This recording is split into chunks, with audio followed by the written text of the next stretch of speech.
നിതിൻ, അവിടെ നൽകാനുള്ള വിവരങ്ങൾ എന്തൊക്കെയാണ്?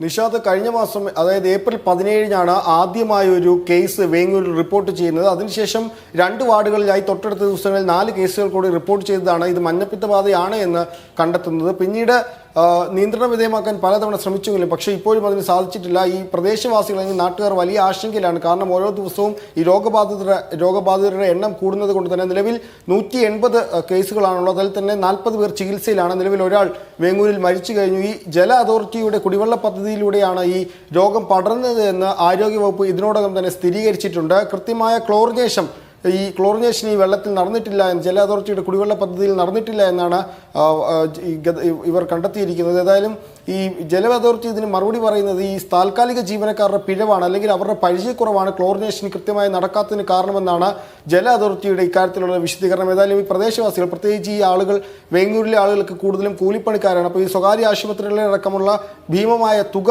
അത് അവർക്ക് കണ്ടെത്താൻ ഇപ്പോഴും ആയിട്ടില്ല. പ്രത്യേകിച്ച് ഇന്ന് അവിടെ ഒരു ധനസമാഹരണ യോഗം പഞ്ചായത്തിന്റെ നേതൃത്വത്തിൽ നടക്കുന്നുണ്ട്. ഈ ചികിത്സയിലുള്ള 4, പ്രത്യേകിച്ച് ഗുരുതരാവസ്ഥയിലുള്ള 4 പേരുടെ ചികിത്സയുമായി ബന്ധപ്പെട്ട ഇവരുടെ ചിലവുകൾ, ഭീമമായ തുകയാണ് ഇതിന് ചിലവ് വരുന്നത്. അപ്പോൾ അത് കണ്ടെത്താൻ ആവശ്യമായ ഒരു യോഗം ഇന്നവിടെ നടക്കുന്നുണ്ട്. മാത്രമല്ല, ഈ പട്ടികയിൽ ചികിത്സയിലുള്ളവരുടെ പട്ടിക നൽകണമെന്ന് മന്ത്രി പി രാജീവും ഗ്രാമപഞ്ചായത്ത് അധികൃതരോട് വ്യക്തമാക്കിയിട്ടുണ്ട്. ഈ ക്ലോറിനേഷൻ നടന്നിട്ടില്ല എന്നത്, അല്ലെങ്കിൽ ഈ വെള്ളത്തിൽ ഈ ടെസ്റ്റ് നടത്തിയപ്പോൾ ഈ മാലിന്യം വെള്ളത്തിൽ കലർന്നതിന്, രോഗബാധിത കലർന്നത് കണ്ടെത്തിയിരുന്നു. അതപ്പോൾ ഈ കളക്ടർ ആവശ്യപ്രകാരം തഹസിൽദാർ നൽകിയ റിപ്പോർട്ടിലുള്ളത് ഇത് കുടിവെള്ള പദ്ധതിയിൽ കടന്നതാണോ, അതോ വെള്ളം ശേഖരിക്കുമ്പോൾ കടന്നതാണോ, അതോ ഈ പൈപ്പ് പൊട്ടിയത് മൂലം അതുവഴി രോഗബാധ വെള്ളത്തിലേക്ക് കലർന്നതാണോ എന്നടക്കമുള്ള കാര്യങ്ങൾ പ്രത്യേക അന്വേഷണ സംഘത്തെ വെച്ച് കണ്ടെത്തണമെന്ന് തഹസിൽദാർ ആവശ്യപ്പെട്ടു. ഏതായാലും ഒരു പ്രത്യേക മെഡിക്കൽ സംഘം തന്നെ വേങ്ങൂരിൽ ക്യാമ്പ് ചെയ്യുന്നുണ്ട് ഈ രോഗബാധ പരമാവധി നിയന്ത്രിക്കാൻ. എന്നാൽ ഇപ്പോഴും അതിന് സാധിച്ചിട്ടില്ല എന്നതാണ് വാസ്തവം.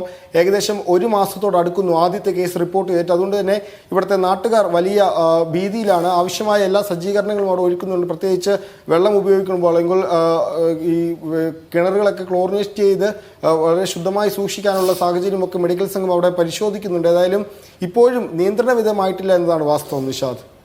യെസ്, നിതിൻ സേവ്യർ വിവരങ്ങൾ നൽകിയതൊപ്പം തന്നെ ജംഷീറും മലപ്പുറം ജില്ലയിൽ മഞ്ഞപ്പിത്ത രോഗബാധ ആശങ്കാജനകമായ നിലയിലാണുള്ളത്. ആരോഗ്യവകുപ്പ് കൂടുതൽ ജാഗ്രതാ നിർദ്ദേശങ്ങളുമായി വളരെ പെട്ടെന്ന് ഇടപെടുന്നുണ്ട്.